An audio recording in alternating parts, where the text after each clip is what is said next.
Well, good day to you all, my friends, and welcome to this 10th day of February. It is day 41 in our journey through the Bible. Hello to everyone out there. My name is Hunter. I am your brother, coming to you from Hillsboro, Oregon on a very sunny February day.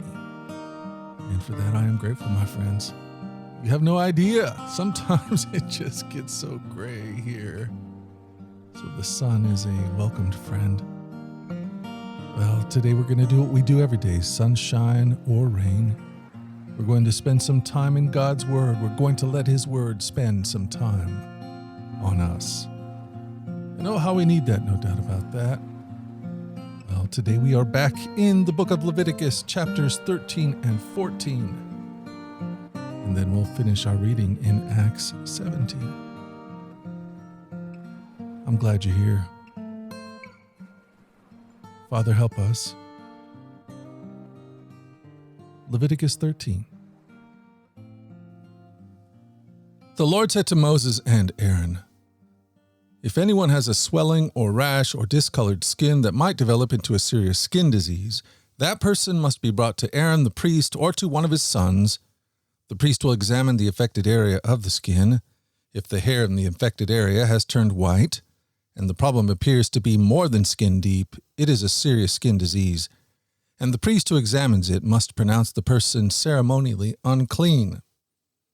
But if the affected area of the skin is only a white discoloration and does not appear to be more than skin deep, and if the hair on the spot has not turned white, the priest will quarantine the person for 7 days. On the 7th day, the priest will make another examination. If he finds the affected area has not changed, and the problem has not spread on the skin, the priest will quarantine the person for 7 more days. On the 7th day, the priest will make another examination. If he finds the affected area has faded and has not spread, the priest will pronounce the person ceremonially clean. It was only a rash. The person's clothing must be washed and the person will be ceremonially clean. But if the rash continues to spread after the person has been examined by the priest, and has been pronounced clean, the infected person must return to be examined again. If the priest finds that the rash has spread, he must pronounce the person ceremonially unclean, for it is indeed a skin disease. Anyone who develops a serious skin disease must go to the priest for an examination. If the priest finds a white swelling on the skin, and some hair on the spot has turned white, and there's an open sore in the infected area, it is a chronic skin disease, and the priest must pronounce the person ceremonially unclean. In such cases, the person need not be quarantined, for it is obvious that the skin is defiled by the disease. Now suppose the disease has spread all over the person's skin, covering the body from head to foot.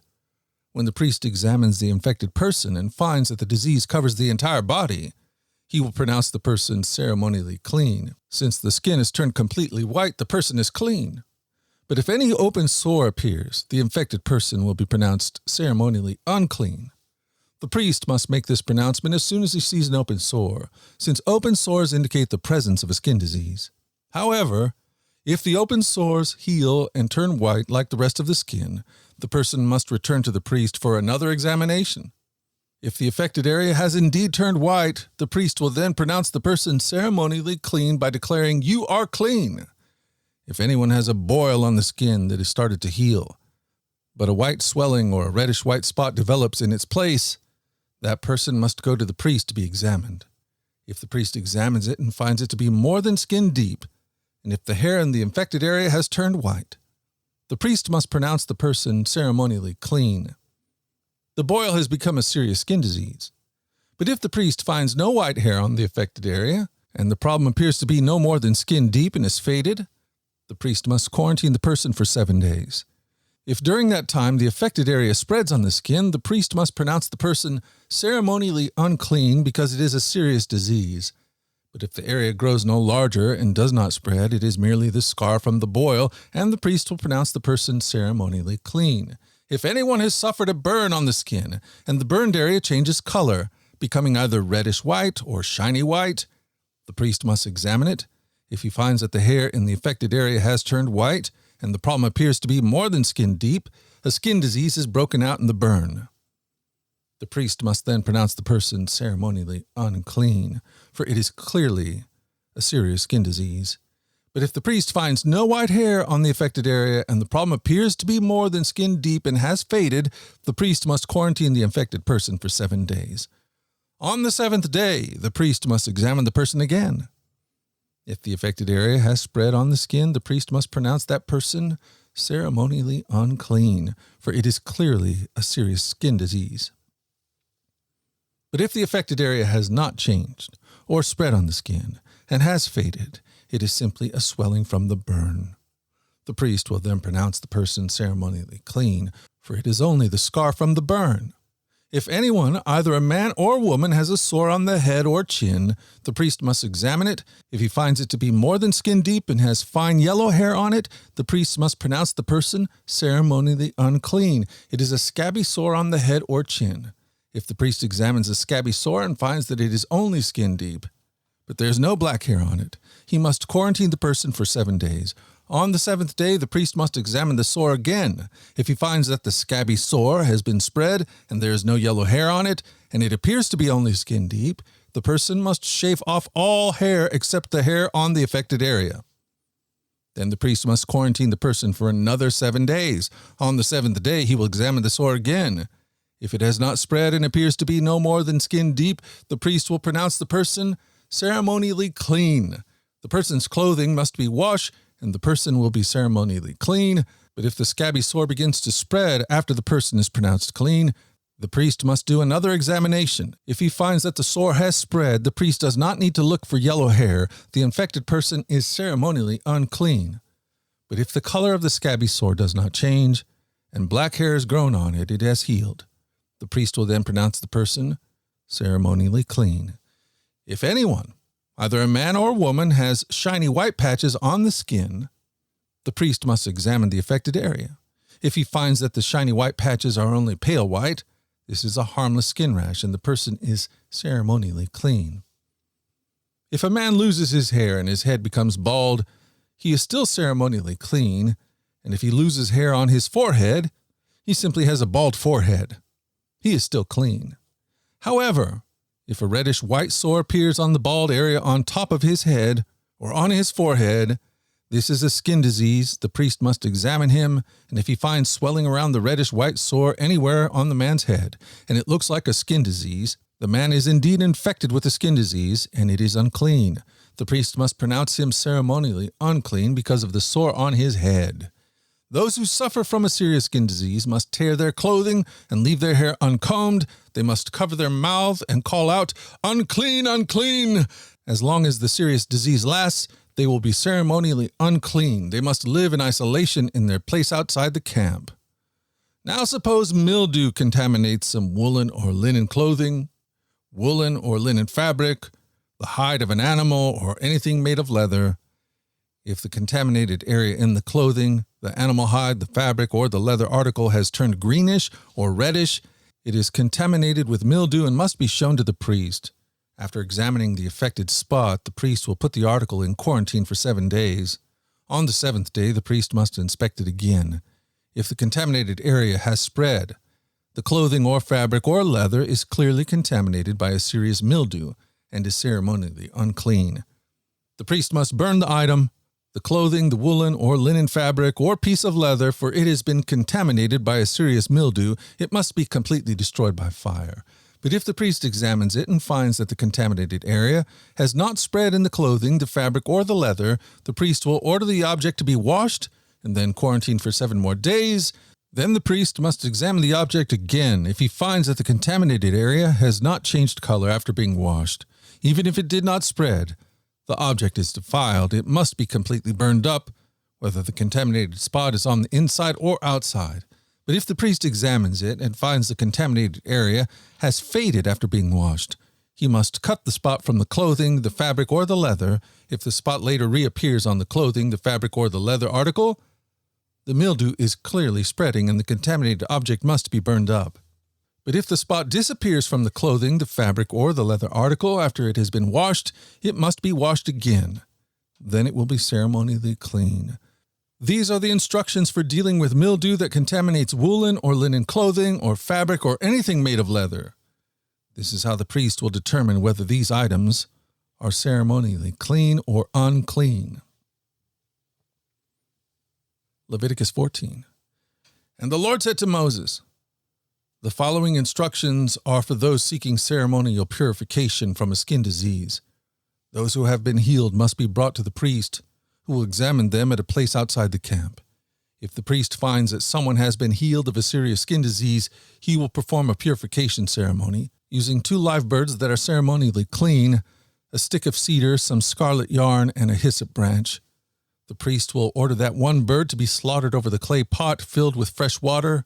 He will take the live bird, the cedar stick, the scarlet yarn, and the hyssop branch, and dip them into the blood of the bird that was slaughtered over the fresh water.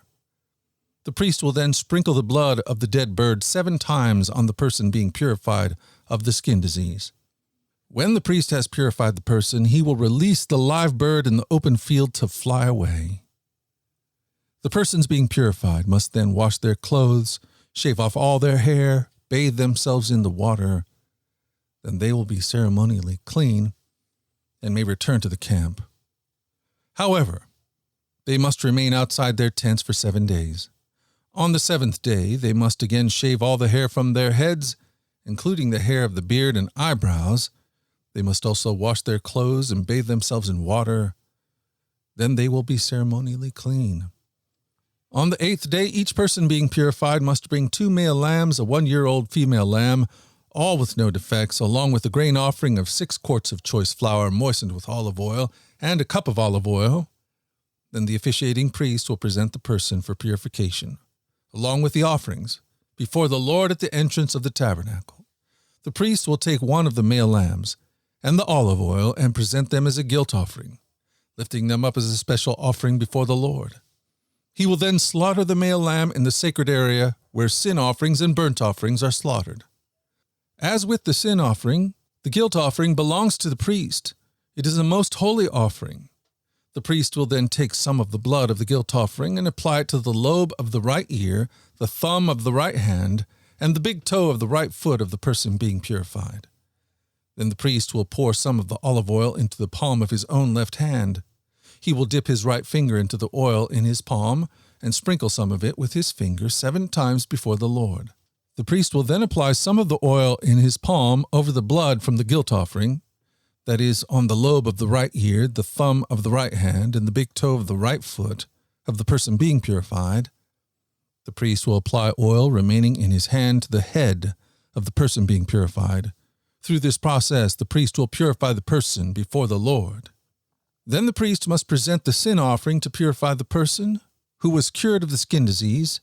After that, the priest will slaughter the burnt offering and offer it on the altar along with the grain offering. Through this process, the priest will purify the person who was healed, and the person will be ceremonially clean. But anyone who is too poor and cannot afford these offerings may bring 1 male lamb for a guilt offering, to be lifted up as a special offering for purification. The person must also bring 2 quarts of choice flour moistened with olive oil for the grain offering and a cup of olive oil. The offering must also include 2 turtle doves or 2 young pigeons, whichever the person can afford. One of the pair must be used for the sin offering and the other for the burnt offering. On the 8th day of the purification ceremony, the person being purified must bring the offerings to the priest in the Lord's presence at the entrance of the tabernacle. The priest will take the lamb for the guilt offering, along with the olive oil, and lift them up as a special offering to the Lord. Then the priest will slaughter the lamb for the guilt offering. He will take some of its blood and apply it to the lobe of the right ear, the thumb of the right hand, and the big toe of the right foot of the person being purified. The priest will also pour some of the olive oil into the palm of his own left hand. He will dip his right finger into the oil of his palm and sprinkle some of it 7 times before the Lord. The priest will then apply some of the oil in his palm over the blood from the guilt offering, that is on the lobe of the right ear, the thumb of the right hand, and the big toe of the right foot of the person being purified. The priest will apply the oil remaining in his hand to the head of the person being purified. Through this process, the priest will purify the person before the Lord. Then the priest will offer the 2 turtle doves or the 2 young pigeons, whichever the person can afford. One of them is for the sin offering and the other is for the burnt offering, to be presented along with the grain offering. Through this process, the priest will purify the person before the Lord. These are the instructions for purification for those who have recovered from a serious skin disease, but who cannot afford to bring the offerings normally required for the ceremony of purification. Then the Lord said to Moses and Aaron, "When you arrive in Canaan, the land I am giving you as your own possession, I may contaminate some of the houses in your land with mildew. The owner of such a house must then go to the priest and say, 'It appears that my house has some kind of mildew.' Before the priest goes in to inspect the house, he must have the house emptied so nothing inside will be pronounced ceremonially unclean. Then the priest will go in and examine the mildew on the walls. If he finds greenish or reddish streaks and the contamination appears to go deeper than the wall surface, the priest will step outside the door and put the house in quarantine for 7 days. On the 7th day, the priest must return for another inspection. If he finds that the mildew on the walls of the house have spread, the priest must order that the stones from those areas be removed. The contaminated material will be taken outside the town to an area designated as ceremonially unclean. Next, the inside walls of the house must be scraped thoroughly, and the scrapings dumped in an unclean place outside the town. Other stones will be brought in to replace the ones that were removed, and the walls will be replastered. But if the mildew reappears after all the stones have been replaced and the house has been scraped and replastered, the priest must return and inspect the house again. If he finds that the mildew has spread, the walls are clearly contaminated with the serious mildew, and the house is defiled, it must be torn down, and all its stones, timbers, and plaster must be carried out of the town to a place designated as ceremonially unclean. Those who enter the house during the period of quarantine will be ceremonially unclean until evening, and all who sleep or eat in the house must wash their clothing. But if the priest returns for his inspection and finds that the mildew has not reappeared in the house after the fresh plastering, he will pronounce it clean because the mildew is clearly gone. To purify the house, the priest must take 2 birds, a stick of cedar, some scarlet yarn, and a hyssop branch. He will slaughter one of the birds over the clay pot filled with fresh water. He will take the cedar stick, the hyssop branch, the scarlet yarn, and the live bird, and dip them into the blood of the slaughtered bird and into the fresh water. Then he will sprinkle the house 7 times. When the priest has purified the house in exactly this way, he will release the live bird in the open fields outside the town. Through this process, the priest will purify the house, and it will be ceremonially clean. These are the instructions for dealing with serious skin diseases, including scabby sores and mildew, whether on clothing or in a house, and a swelling on the skin, a rash, or discolored skin. This procedure will determine whether a person or object is ceremonially clean or unclean. These are the instructions regarding skin diseases and mildew. Acts 17. Paul and Silas then traveled through the towns of Amphipolis and Apollonia and came to Thessalonica, where there was a Jewish synagogue. As was Paul's custom, he went to the synagogue service, and for 3 Sabbaths in a row he used the Scriptures to reason with the people. He explained the prophecies and proved that the Messiah must suffer and rise from the dead. He said, "This Jesus I'm telling you about is the Messiah." Some of the Jews who listened were persuaded and joined Paul and Silas, along with many God-fearing Greek men and quite a few prominent women. But some of the Jews were jealous, so they gathered some troublemakers from the marketplace to form a mob and start a riot. They attacked the home of Jason, searching for Paul and Silas so they could drag them out to the crowd. Not finding them, they dragged out Jason and some of the other believers instead and took them before the city council. "Paul and Silas have caused trouble all over the world," they shouted, "and now they're disturbing our city too. And Jason has welcomed them into his home. They are all guilty of treason against Caesar, for they profess allegiance to another king named Jesus." The people of the city, as well as the city council, were thrown into turmoil by these reports, so the officials forced Jason and the other believers to post bond, and then they released them. That very night, the believers sent Paul and Silas to Berea.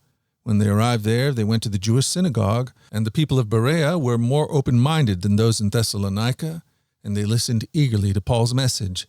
They searched the Scriptures day after day to see if Paul and Silas were teaching the truth. As a result, many Jews believed, as did many of the prominent Greek women and men. But when some Jews in Thessalonica learned that Paul was preaching the word of God in Berea, they went there and stirred up trouble. The believers acted at once, sending Paul onto the coast, while Silas and Timothy remained behind. Those escorting Paul went with him all the way to Athens. Then they returned to Berea with instructions for Silas and Timothy to hurry and join him. While Paul was waiting for them in Athens, he was deeply troubled by all the idols he saw everywhere in the city. He went to the synagogue to reason with the Jews and the God-fearing Gentiles, and he spoke daily in the public square to all who happened to be there. He also had a debate with some of the Epicurean and Stoic philosophers. When he told them about Jesus and his resurrection, they said, "What's this blabberer trying to say with these strange ideas he's picked up?" Others said, "He seems to be preaching about some foreign gods." Then they took him to the high council of the city. "Come and tell us about this new teaching," they said. "You were saying some rather strange things, and we want to know what it's all about." It should be explained that all the Athenians, as well as the foreigners in Athens, seemed to spend all their time discussing the latest ideas. So Paul, standing before the council, addressed them as follows. "Men of Athens, I notice that you are very religious in every way. For as I was walking along, I saw your many shrines, and one of your altars had this inscription on it, 'To an unknown God.' This God whom you worship without knowing is the one I'm telling you about. He is the God who made the world and everything in it. Since he is the Lord of heaven and earth, he doesn't live in man-made temples, and human hands can't serve his needs, for he has no needs. He himself gives life and breath to everything, and he satisfies every need. From one man he created all the nations throughout the whole earth. He decided beforehand when they should rise and fall, and he determined their boundaries. His purpose was for all the nations to seek after God and perhaps feel their way toward him and find him, though he is not far from any one of us. For in him we live and move and exist. As some of your own poets have said, we are his offspring. And since this is true, we shouldn't think of God as an idol designed by craftsmen from gold or silver or stone. God overlooked people's ignorance about these things in earlier times, but now he commands everyone everywhere to repent of their sins and turn to him. For he has set a day for judging the world with justice by the man he has appointed, and he has proved to everyone who this is by raising him from the dead." When they heard Paul speak about the resurrection of the dead, some laughed in contempt, but others said, "We want to hear more about this later." That ended Paul's discussion with them. But some joined him and became believers. Among them were Dionysius, a member of the council, a woman named Damaris, and others with them. And now may our Lord, the one who is with us, the one in whom we live and move and have our being, may he now give his blessing to the reading of his word. Amen. They called him a babbler, a teacher of strange things. That's what they said of Paul when he appeared before the philosophers of Athens. How is it that even the most enlightened among us can hear the good news of the gospel and end up interpreting it as babble? They said, "What's this babbler trying to say with these strange ideas he's picked up?" God reveals God. Ours is to participate with God who reveals himself, the God who's already at work. Paul knows this.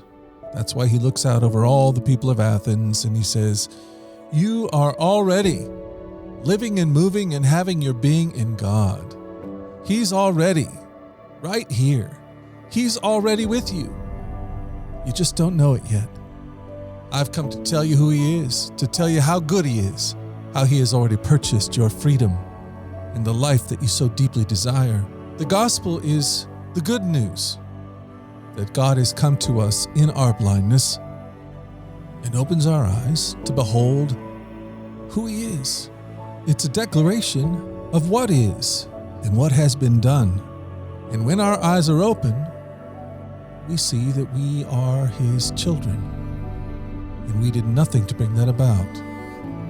That God was always at work in my life long before I had any clue. That this God who loved me has loved and embraced the whole world. He's looked upon the whole human race like a good father looks upon children he loves. The world doesn't know it yet, but that's what's true. To many it all sounds like babble, because they're blind. They've bought into a lie of separation. We don't think God is for us. We're blind to the God who loved us before we even knew him. But God opens eyes, and God reveals himself. And he's come to let the whole world know that they are loved. And we, like Paul, are invited to see what God sees, to participate and proclaim this good news in Athens, in Portland, New Jersey, Houston, all around the world. He's already there. People are living and moving and having their being in him, and he's opening their eyes. He's showing everyone, ordinary people like you and I. He's showing all of us. He's making himself known. Do you hear him? Do you hear what he's saying to you? Or does it all just sound like babble? My prayer is that the eyes of your heart will be opened to see the depth, the length, the width, the height of God's love for you. That's a prayer that I have for my own soul. That's a prayer that I have for my family, for my wife and my daughters and my son. And that's a prayer that I have for you. May it be so. Well, hey, friends, I've got a question for you. Do you listen to us on Apple Podcasts? If you do, will you do me a big favor? Right there next to our artwork, up at the very top right corner, you're going to see a plus sign, and then you're going to also see 3 little white dots. Well, if you would just click on that plus sign, that will make you a follower of the podcast. And that is such a huge help for us because it helps others find what we're doing here. Just clicking on that plus sign makes you a follower, which you probably already are, but this somehow logs you in as an official follower of the podcast, which helps us out in the Apple algorithms. All that algorithm stuff. Well, hey, before I let y'all go today, I just want to let you know I am so honored to be on this journey with all of you. And I love hearing from you. I love what we're doing here. I love going through the seasons of life together, through the Word. Right now, the season of Epiphany. I'm learning so much, I didn't grow up in a tradition that followed the church calendar, but I found it to be so helpful. It's given voice to these things that are true about our faith and our life in God, that God opens our eyes, and that is an epiphany, and it is a gift from him. Just like these guys in Athens that we talked about today in Acts. They were in need of an epiphany. Paul was telling them right there, you live and move and have your very being in God, you just don't know it yet. And God is gracious, and he's faithful to open eyes. You can be sure of that. And he does it out of his heart of love. And we can be sure of that too. Well, just wanted to tell you I appreciate you all. And before I let you go too, one last thing. I believe there is still a seat or two on our upcoming trip to the Holy Land. And we'd love for you to get on that bus, Gus. So check that out. Head on over to the webpage. Click on that Israel 2023 tab. And we'll see you there. Well, hey, let's see each other here again tomorrow. And we'll do this again. Lord willing, and the creek don't rise. Hopefully the sun will be out like it was today. Your brother Hunter's going to be here either way. Let's go forward now in God's joy. Let's let God's joy be our strength, and let us always remember this. Ready for this? Ready to hear this? That you are loved. No doubt about it. Let that be an epiphany for you today. Alrighty? I'll talk to you again tomorrow. You guys take care.